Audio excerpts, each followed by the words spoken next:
April 9th வந்து RBI வந்து ரொம்ப ஸ்ட்ரிக்டாக ஏகப்பட்ட ரூல்ஸ் கொண்டு வந்தாங்க கோல்டு காயின்ஸாக. இதனால் கோல்டு ஸ்டாக் எல்லாமே கொஞ்சம் ஸ்ட்ரகிளில் இருந்துச்சு.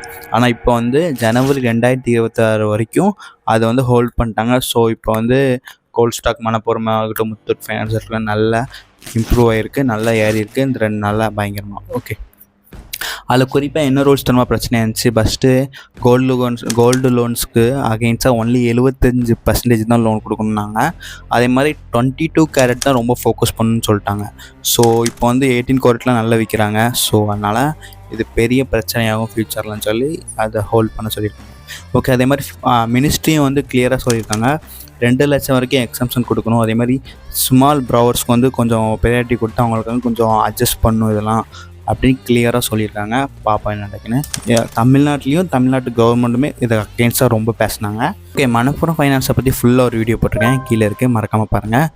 லைக், சப்ஸ்கிரைப் பண்ணிக்கோங்க. தேங்க்யூ.